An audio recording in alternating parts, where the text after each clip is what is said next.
나의 주님 완전하신 나의 주 그의 길로 날 인도하소서 행하신 모든 일 주님의 영광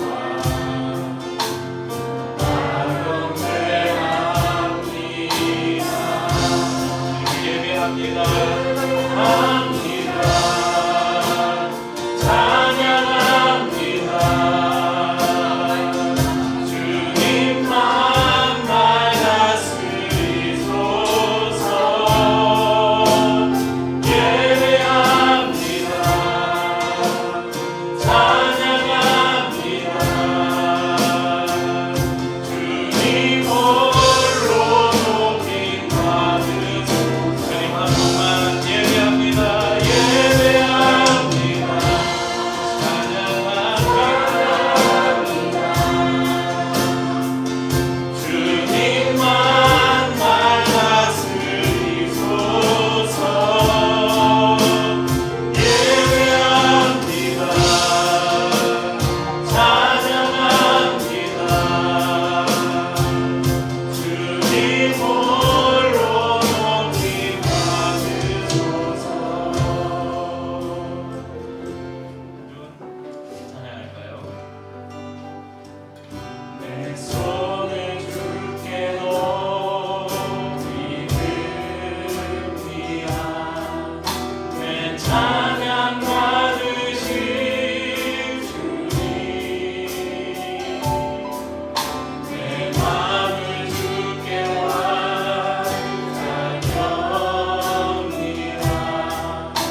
아버지의 마음을 생각하면서 함께 찬양하죠. 나를 지으신 주님 내 안에 계셔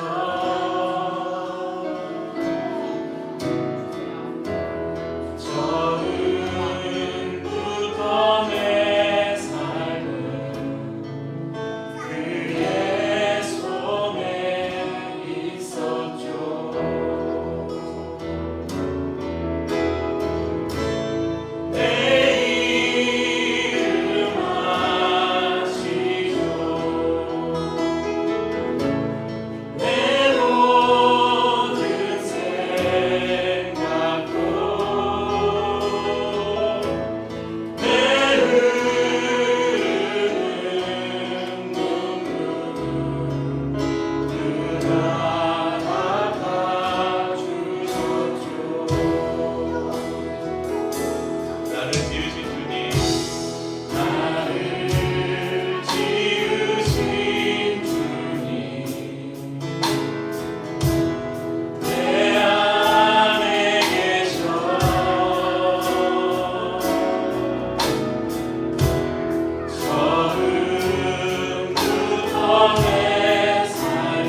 빌립보서라는 성경이 있습니다. 사도 바울이 빌립보 교회에 보낸 편지인데요. 빌립보서의 중심 주제를 혹시 제가 몇 번 설교를 해서 알고 계시는 분이 있을지 모르겠는데 빌립보서의 중심 주제가 뭘까요? 힌트를 드려보면 가장 핵심 구절인 빌립보서 4장 4절에 보면 주 안에서 항상 기뻐하라. 내가 다시 말하노니 기뻐하라. 뭘까요? 중심 주제가? 네, 기쁨. 그래서 빌립보서에 다른 별칭이 있는데 기쁨의 서신서라는 별칭이 있습니다. 4장으로 빌립보서는 1장부터 4장까지 짧은 성경이거든요. 근데 이 4장 안에 기쁨에 관한 단어가 16번이나 나오고 있습니다. 하나님께서는 하나님의 백성들이 기쁨 가운데 사는 것을 원하셔요. 그래서 성경 여러 곳에서 이 기쁨을 때로는 부탁이 아니라 얘들아 우리가 기뻐했으면 좋겠어 이런 부탁이 아니라 기뻐하라 명령으로 말씀하고 계십니다. 몇 구절을 한번 볼까요? 데살로니가전서 5장 16절에 보면 항상 기뻐하라. 마태복음 5장 12절 오늘 쭉 말씀 나눈 마지막 절에 저희가 팔복 살펴볼 팔복의 마지막 절에 기뻐하고 즐거워하라. 시편 37편 4절에는 또 여호와를 기뻐하라. 그가 내 마음의 소원을 내게 이루어 주시리로다. 그런데 여러분 기쁨의 반대는 뭡니까? 슬픔. 이 슬픔이 너무 슬퍼가지고 그 슬픔이 아픔, 고통이 되면 이것을 애통이라고 말합니다. 그래서 슬픔에 고통, 아플 통해서 애통은 너무 슬퍼서 아픈 그런 것을 애통이라고 말합니다. 성경은 분명히 우리에게 기뻐하라고 말씀하셨어요. 때론 겉면으로 때론 명령으로 말씀하셨는데 그리고 기쁘게 사는 것이 하나님의 백성이 성도가 기쁘게 사는 것이 하나님의 뜻이다 이렇게 말씀하셨는데 예수님께서는 팔복 중에 두 번째 복을 말씀하시면서 애통하는 자가 복이 있다 이렇게 말씀하셨습니다. 그래서 우리를 혼란스럽게 해요. 야, 기쁘게 살아야 되는 거야? 애통하면서 살아야 되는 거야? 지난주에 나눴던 이 가난한 자가 복이 있나니 가난과 복은 어울리지 않는 단어잖아요. 가난하면 복이 있대요. 그런데 가난해야 복이 있대요. 이게 예수님께서 우리에게 가르쳐주신 그 교훈의 역사, 패러독스입니다. 오늘 나눌 말씀도 마찬가지입니다. 애통, 슬픔이 우리에게 복이래요. 그것이 어떤 의미인지를 우리가 한번 살펴보려고 합니다. 여러분 애통은 이제 이 팔복은 하나하나가 동떨어져 있는 것이 아니라 서로 연결되어 있는 것입니다. 여러분 저희가 첫 번째 가난한 자는 복이 있나니 이 말씀을 나눴었는데 애통은 심령이 가난한 자에게만 나올 수 있는 그런 감정입니다.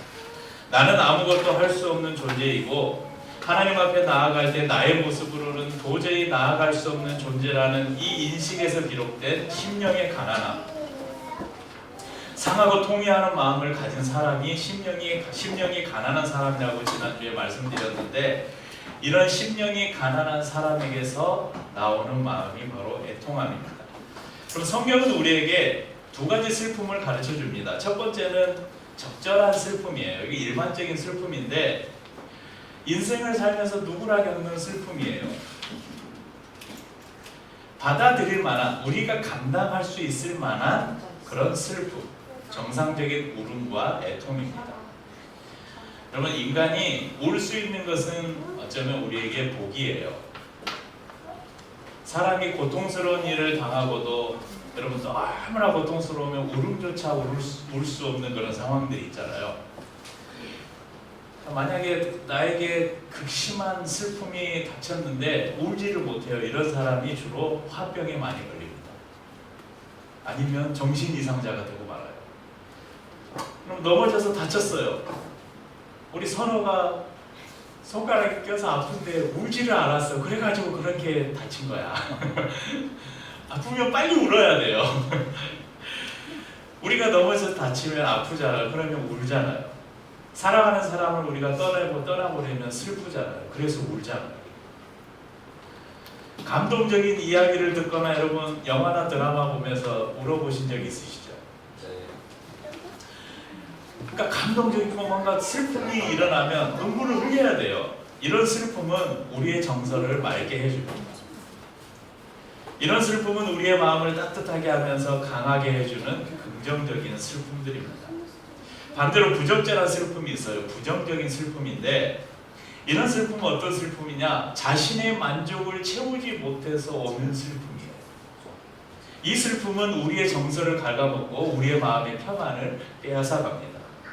성경에 두 가지 사건을 제가 이야기해 드리겠는데 사무엘하 13장에는 한 사건이 기록되어 있어요. 한번 읽어보겠습니다. 그 위에 이 일이 있으니라.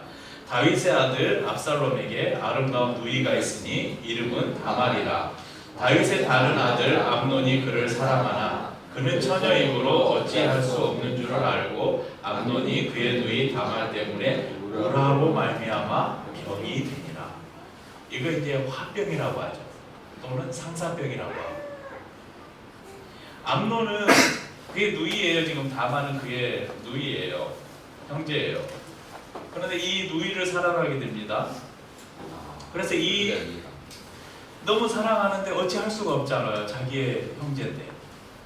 그래서 이 마음이 막 너무 커져서 슬픔이 돼서 막 우라가 치미는 거예요. 이거 어찌 해야 되지? 그런데 그 주위에 딱 이런 사람들 옆에는 꼭 나쁜 애들만 있잖아요. 유유상종이라고 옆에 있는 친구가 조언을 해줘요. 야, 음식 마련하고 잔치해서 다말을 초청해서 한마디로 겁탈을 하라는 거예요. 실제 암논이 그렇게 합니다. 그런데 강제로 다말을 겁탈한 이후에 그에 대한 마음이 갑자기 식어져 버려요. 그래서 그를 이전에 연모했던 사랑했던 그 마음보다 이제는 미워하는 마음이 더 커졌다. 성경이 기록하고 있습니다. 결국 분노한 압살롬에 의해서 암논이 죽임을 당하는 형제의 비극으로 결말을 맺습니다. 열왕기사 21장 4절에는 아합 왕의 이야기가 하나 기록되어 있는데 이스라엘 사람 나봇이 아합에게 대답하여 이르기를 내 조상의 유산을 왕께 줄 수 없다 하므로 아합이 근심하고 답답하여 왕궁으로 돌아와 침상에 누워 얼굴을 돌리고 식사를 아니하니. 이스라엘의 가장 나쁜 왕을 꼽자면 아합이라는 왕인데 이 아합 왕에게는 부인이 있는데 이세벨이라는 당시에 가장 악독한 왕비가 있었어요. 이 아합이 어느 날 나봇이라는 한 평범한 사람의 포도원을 보고 포도원이 너무 좋은 거예요. 그래서 그 포도원을 갖고 싶은 거예요. 그래서 나에게 팔아라. 내가 어떤 값이든 지불해 주겠다. 근데 나봇은 이것은 우리 조상들에게 유산으로, 그러니까 그때 땅은 이 포도원이라는 이 땅은 이건 남에게 팔 수 없는 거잖아요. 조상으로부터 내려오는 또 자신의 자손에게 물려줘야 되는 유산이에요. 그건 팔 수 없습니다. 하니까 아합이 돌아와서 근심하고 막 슬퍼하고 막 애가 타고 막 우라가 똑같이 우라가 치미는 거예요. 여러분, 이스라엘의 왕입니다. 가장 높은 권세와 가장 많은 재물을 가지고 있는 왕이 평범한 나봇이라는 한 사람이 조상의 유업으로 가지고 있는 그 작은 포도원을 갖고 싶어서 지금 이 슬픔에 빠져 있는 거예요. 결국 왕비 이세벨의 관계로 나봇을 누구를 사주를 해가지고 고발 사주 같은 사주를 해가지고 나봇의 죄를 여러 증인들 앞에서 이렇게 모함을 하죠. 그래서 결국 돌에 맞아서 죽어요. 죽으니까 주인이 없으니까 그 포도원을 차지하게 됩니다. 하나님께서는 이 아합과 이세벨의 그 악행을 보시고 엘리야 선지자를 아합과 이세벨에게 보내서 너희가 앞으로 어떻게 비참한 죽음을 맞이할지를 예언하게 하십니다. 오늘 저희는 이 두 슬픔 외에 또 다른 슬픔 하나를 소개하려고 합니다. 세 번째 종류의 슬픔인데요. 우리가 좀 슬퍼했으면 좋겠다는 그런 슬픔입니다. 이것은 예수님께서 우리에게 말씀해 주신 이 애통으로 우리를 복되게 하는 슬픔입니다. 우리에게 생명을 주는 경건한 슬픔이라고 할 수 있습니다. 여러분, 두 번째 말한 그 부정적인 슬픔은 말할 것도 없고 첫 번째 말씀드린 적절한 슬픔도 우리의 정세에는 어느 정도 안정감을 줄 수 있겠지만 결코 우리에게 생명을 가져다 줄 수는 없습니다. 단 한 가지 종류의 슬픔만이 우리에게 생명을 줍니다. 그것은 우리를 회개로 인도하는 경건한 슬픔이고 하나님의 나라와 타인을 위해서 흘리는 중보의 눈물입니다. 이런 슬픔이 생명을 주는 이유는 경건한 슬픔은 반드시 우리를 회개로 이끌어요. 그래서 이 회개를 통해서 우리의 삶의 변화, 우리의 영혼의 변화가 일어나게 됩니다. 또 다른 사람을 위해서 흘리는 중보의 눈물은 하나님이 어떻게 일하시는가 하나님의 역사를 경험하는 통로가 됩니다. 다윗은 그가 범죄했을 때 자신의 침상이 젖도록 회개하면서 기도했다고 성경이 기록합니다. 욥은 자신이 하나님 앞에서 얼마나 교만했는지를 발견하고 결국 하나님 앞에 엎드려서 이렇게 기도합니다. 그러므로 내가 스스로 거두어드리고 제 가운데서 회개하나이다. 본문에 사용된 이 헬라 애통으로 기록된 번역된 이 헬라어 단어는 슬픔을 나타내는 단어 중에 가장 통렬한 슬픔을 나타낼 때 사용되는 단어라고 합니다.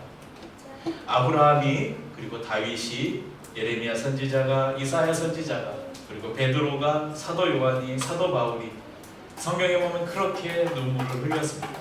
그리고 우리 예수님께서도 그렇게 눈물을 흘리셨습니다.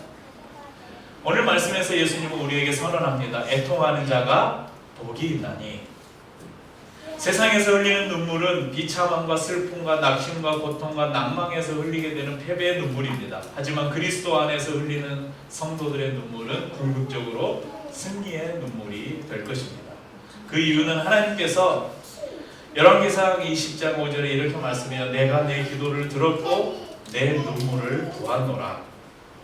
우리가 찬송 가운데도 부른 것처럼 하나님께서 우리의 눈물을 늘 보고 계시고 우리의 그 고통의 기도, 슬픔의 기도, 애통의 기도를 늘 듣고 계십니다. 우리의 애통감을 보고 들으셨기 때문에 우리의 애통을 기쁨으로 변화시켜 주실 것을 우리는 확신할 수 있는 것입니다. 그렇기 때문에 우리 애통하는 자들은 복이 있습니다. 그러면 우리가 어떻게 하면 이런 건강한 슬픔, 애통하는 자가 될 수 있을까? 그것은 바로 예수님의 삶을 우리가 쫓아가 보는 것입니다. 예수님께서 지신 십자가를 우리가 바라보는 것입니다. 예수님께서 슬픔으로 바라보시는 것을 우리도 바라보는 것입니다. 하나님께서 아파하는 사람들을 우리도 바라보는 것입니다. 그렇게 하나님의 마음을 배울 때 우리는 애통하는 슬픔을 가질 수 있을 것입니다. 성경에서 예수님께서 언제 우셨는지를 보니까 누가복음 19장 41절에 이렇게 말씀해요. 가까이 오사 성을 보시고 우시며, 이 성은 지금 예루살렘 성을 말합니다.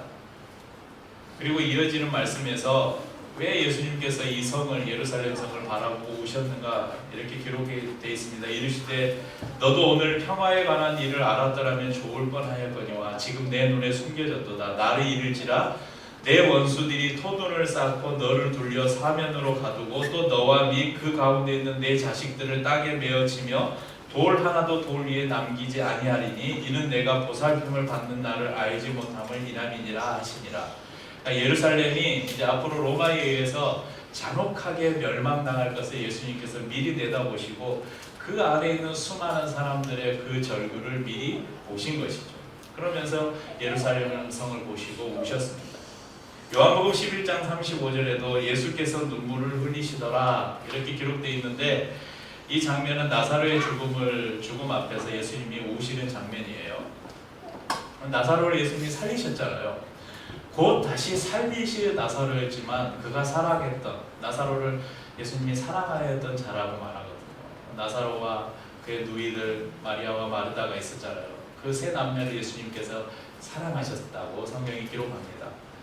자기가 사랑했던 한 인간의 죽음 앞에서 예수님께서 또 그 인간 한 사람의 죽음을 주위에서 둘러앉아서 함께 슬퍼하던 이들의 슬픔을 예수님께서도 보시고 예수님이 눈물을 흘리셨다 성경이 기록하고 있습니다. 또 한 장면이 있습니다. 누가복음 23장 34절에 보면 이에 예수께서 이르시되 아버지여 저들을 사하여 주옵소서 자기들이 하는 것을 알지 못함이니이다 하시더라. 이 장면이 계속되는 장면의 마지막에 엘리 엘리 라마 사박다니 하시고 운명하셨다 성경이 기록하고 있는데, 엘리 엘리 라마 사박다니는 나의 하나님 나의 하나님 어찌하여 나를 버리시나이까, 그러니까 절규거든요. 슬픔의 고통의 절규거든요.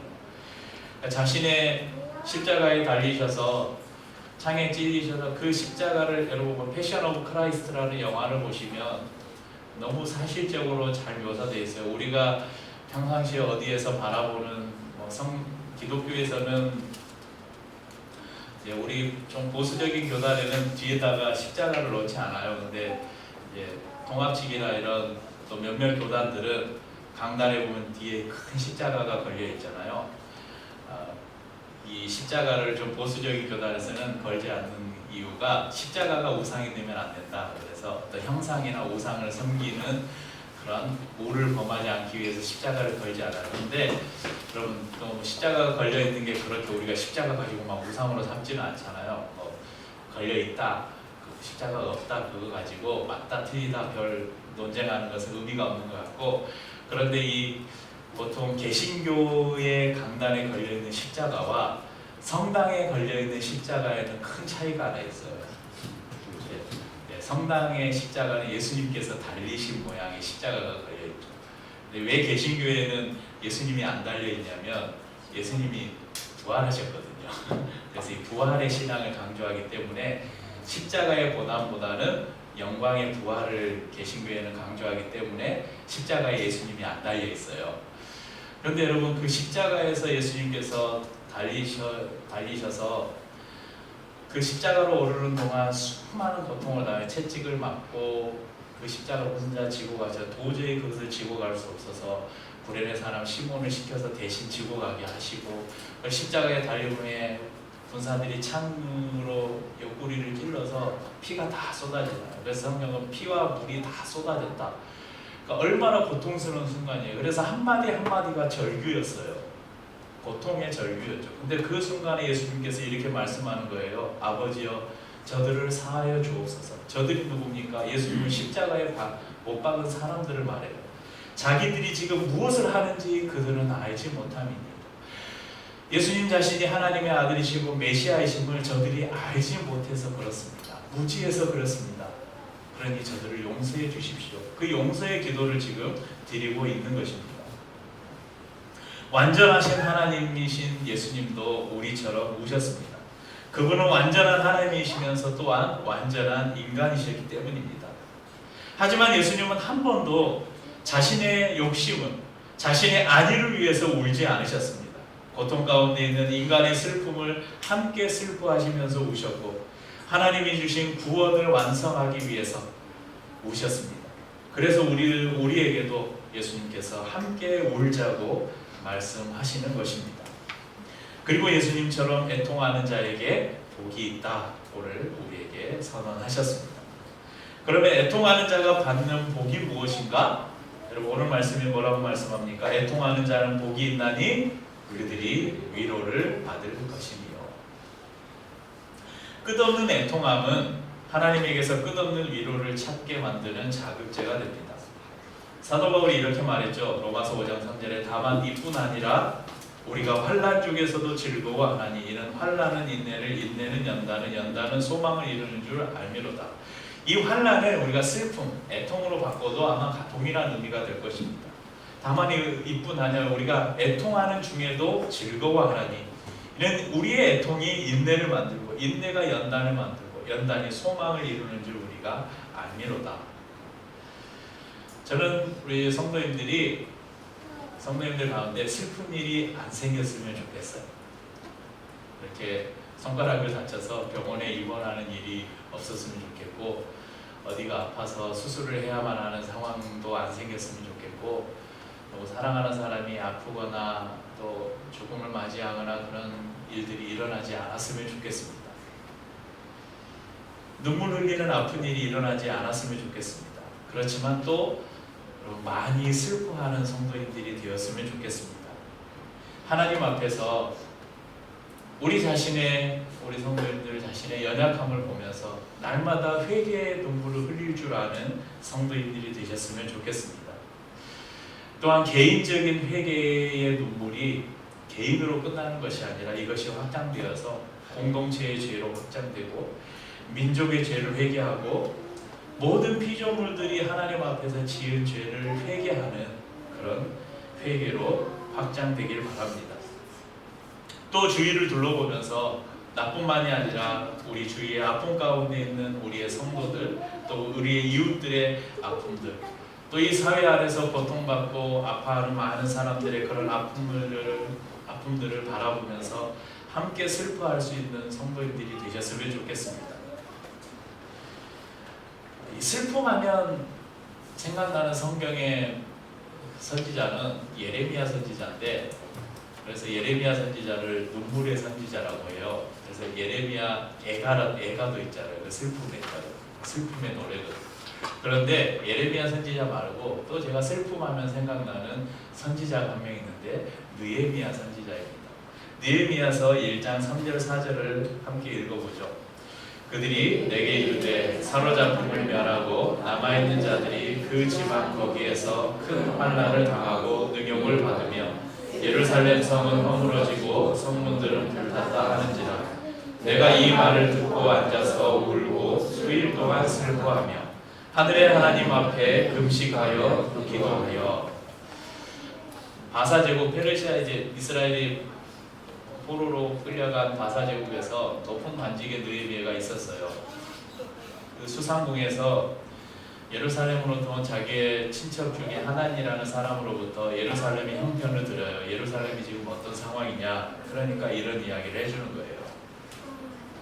사로잡혀 포로로 끌려가고 그곳에 남아있는 사람들이 거기서 큰 환난을 당하고 능욕을 당하고 예루살렘 성은 다 무너지고 성벽이 다 무너지고 성문들은 다 불탔습니다. 이 이야기를 들은 느헤미야는 하나님 앞에서 울며 수일 동안 슬퍼하고 금식하며 기도합니다. 그리고 이후에 이제 느헤미야는 자신의 동족들과 돌아와서 이 예루살렘 성을 재건하는 그 일을 하게 됩니다. 여러분, 자신은 지금 느헤미야는 굉장히 비록 포로로 끌려온 신세이지만 거기에서 출세한 거예요. 한마디로 아주 평안한 삶, 왕의 신임을 받는 아주 평안한 삶을 살고 있어요. 누릴 수 있는 모든 것들을 다 누리고 있습니다. 부족함이 없었어요. 그런데 자신의 민족, 자신의 동족들의 고통을 듣고 슬픔으로 자신의 그 모든 것들을 버리고 이스라엘로 돌아오게 됩니다. 민족의 아픔을 자신의 아픔처럼 끌어안고 하나님 앞에 기도했던 사람이었습니다. 저는 우리 성도님들이 개인의 죄로 인한 회개뿐만 아니라 이 민족의 아픔과 고통을 짊어지고 하나님 앞에 나아가는 중보의 사람들이 될 수 있기를 바랍니다. 또한 무엇보다도 예수 그리스도를 만나지 못해서 죽음으로 걸어가는 가족이나 친구나 이웃들을 바라보면서 그들의 구원을 위해 애통의 기도를 드리는 성도님들이 될 수 있기를 축복합니다. 참 감사한 것은 저희 교회에 보면 성도님들 가운데 이런 애통의 마음으로 다른 사람들의 마음을 함께 공감하고 아파하고 기도하는 성도님들이 계신 것에 인해서 감사를 드립니다. 교회를 다니지 않는 혹은 교회를 다니다가 교회를 떠나서 지금은 이제 안티 기독교인이 된, 교회에서 상처받고 교회를 떠난 사람들이 제일 교회를 비판을 많이 하거든요. 그런 사람들의 말을 들어보면 대부분 그런 이야기를 해요. 야, 교회가 왜 그렇게 사람들에게 잘해주는지 알아? 교회가 왜 자꾸 교회 가자고 그런지 알아? 야, 성도 머릿수가 돈이야. 이렇게 교회 오라고 처음에는 이렇게 이제 막 뭐 간쓸게 다 내줄 것처럼 널 꼬셔서 데리고 가면 이제 나중에 예수 믿고 나면 너희들에게 헌금해라 막 그래가지고 교회 건물도 짓고 목사 자녀 유학도 보내고 목사 노후 준비도 하고, 야, 그러려고 교회가 다 이렇게 전도하고 하는 거야. 많이 들어보셨죠? 그런데 혹시 저기 이제 가장 최근에 오신 우리 선원의 가족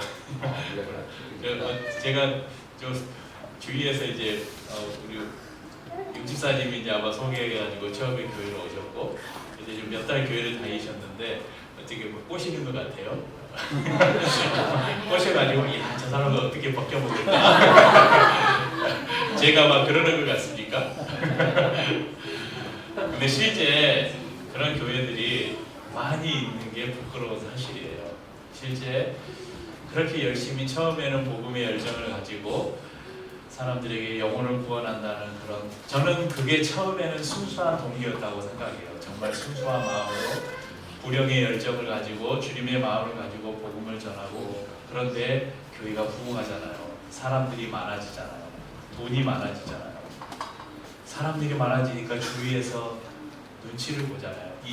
그래서 요즘에 정치인들이 교회를 찾아가는 이유가 표가 많거든요. 우리나라에 한국 기독교인들이 많기 때문에 이 영향력을 무시할 수가 없어요. 여러분, 요즘에 제가 오늘 아침에 온라인에서 어떤 글을 봤는데 요즘에는 신천지들이 대놓고 활동을 한대요. 사람들이 피켓 들고 한 무리가 걸어가기를 보니까 신천지들이에요. 요즘에 신천지들이 이제 숨어서 안 합니다. 대놓고 신천지라고 포교 활동을 해요. 왜 그런지 아세요? 신천지 사람이 많거든요. 그러니까 우리나라 저 유력한 정치인들이 다 신천지에 찾아갑니다. 그러면 지난 대선 때 신천지가 선거에 굉장히 큰 그 영향력을 행사했다는 것은 알만한 사람들은 다 아는 이야기예요. 교회가 그런 일하고 지금도 그래요. 지금도 정치인들이 신앙이 있어서 막 뜨거워서 교회 가는 게 아니에요. 이게 다 표거든요. 돈이 생기고 권력이 생기니까 어떻게 됐어요? 교회가 부패한 거예요. 타락에 가기 시작합니다. 그런데 그것을 이제 다른 교회들도 본받아가는 거예요. 사람이 많아야 교회가 힘이 있구나. 돈이 많아야 교회가 힘이 있구나. 그러니까 교회에서 복음을 전하고 전도를 하는데 이런 이미 순수한 마음을 잃어버려요. 교회를 사고 팔고, 교회를 팔 때 성도의 머리 숫자로 교회에 값을 매기는 시대가 와버렸어요. 얼마나 참 슬픈 이야기입니다. 저희 교회는 안 그런 것 같죠? 저희 교회는 이상하게 성도들이 많아지면서 교회 운영이 더 어려워지는 거 아세요?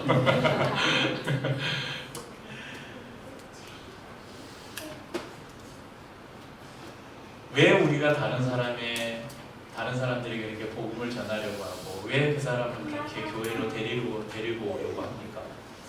우리 장 집사님, 우리 이현미 자매가 있는데, 친구가 있는데, 그렇게 막 속삭이고 막 신경 쓰는 거 솔직히 힘들잖아요. 일부러 연락해줘야 되고 찾아가야 되고 교회 한번 오라고 이렇게 사정하고 부탁하고 만나서 밥 사주고 차 사주고 막 그래야 되죠. 내 돈 쓰고 시간 쓰고. 근데 그 친구가 교회 나오면 뭐가 도움이 있어요? 우리 개인적으로 뭐 도움이 있는 게 있습니까? 뭐 얻어먹는 거 있으세요? 뭐 저희 교회는 뭐 꽁꽁물 떨어지는 게 있나요? 그분 오시면 이제 성도들이 또 신경 써서 챙겨드려야 되고 막 그러잖아요. 그럼에도 왜 그렇게 해야 되는 거예요? 그게 주님의 마음이니까 그래요. 주님이 그렇게 우리에게 애통하는 자가 복이 있다고, 하늘의 복을 우리가 추구하고 사니까 그렇게 하는 것입니다. 한 사람의 영혼을 구원하는 것을, 그 영혼을 위해서 우리가 늘 기도하고 눈물로 그 사람의 아픔을 공감하고 아파하는 것을 주님이 원하시는 일이기 때문에 우리가 그렇게 하는 것입니다. 주님으로부터 오는 애통은 우리의 영혼을 더 성숙하게 만들어 줄 것입니다. 우리에게 하늘의 위로를 맛보게 해줄 것입니다. 여러분, 잠깐 개그 프로 보면서 막 배꼽 잡고 웃기도 하잖아요. 그런 기쁨은 돌아서면 다 사라져버리는 기쁨이에요. 잘 만들어진 영화나 드라마가 우리에게 주는 감동이 적지 않습니다. 그 감동이 때로는 평생 가기도 해요. 그런데 그런 감동이 우리의 영혼을 살리지는 못합니다. 하나님께로부터 오는 그 위로, 그 평안은 세상에 어떤 것도 줄 수 없는 평안과 위로입니다. 주님의 마음으로 애통하는 성도인들 될 수 있기를 바랍니다. 무엇으로 애통하라고요? 내 죄.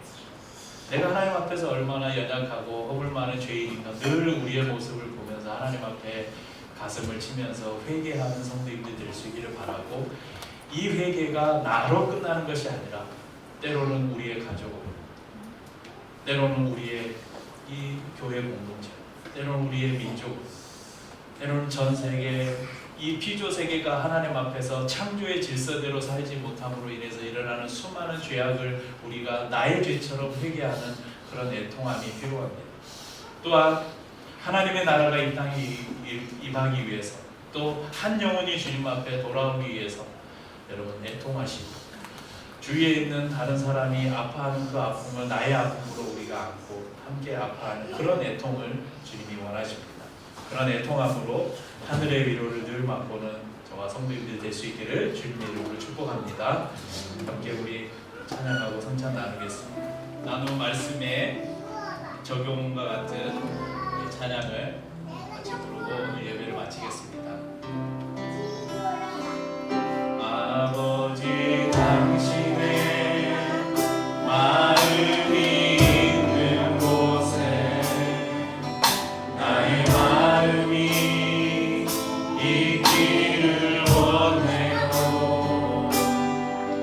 아버지 당신의 눈물이 보인 곳에 나의 눈물이 보이길 원해요. 아버지 당신이 바라보는 영혼에게 나의 두 눈이 향하길 원해요. 아버지 당신이 울고 있는 어두운 땅에 나의 두 발이 향하길 원해요. 나의 마음이 아버지의 마음하라. 내 모든 뜻 아버지의 뜻이 될 수 있기를 나의 온몸이 아버지의 마음하라. 내 모든 삶 당신의 삶 되기를. 아버지 당신의 마음이 있는 곳에 나의 마음이 있기를 원해요. 아버지 당신의 눈물이 보인 곳에 나의 눈물이 보이길 원해요. 아버지 당신이 바라보는 영혼에게 나의 두 눈이 향하길 원해요. 아버지 당신이 울고 있는 어두운 땅에 나의 두 발이 향하길 원해요. 나의 마음이 아버지의 마음하라. 내 모든 뜻 아버지의 뜻이 될 수 있기를 나의 온몸이 아버지의 마음하라. 내 모든 삶 당신의 삶 되기를. 나의 마음이 아버지의 마음하라. 내 모든 뜻 아버지의 뜻이 될 수 있기를 나의 온몸이 아버지의 마음하라. 내 모든 삶 당신의 삶 되기를. 한 주간도 이 아버지의 마음을 가지고 살아가길 원합니다. 서로 축복을 나누겠습니다.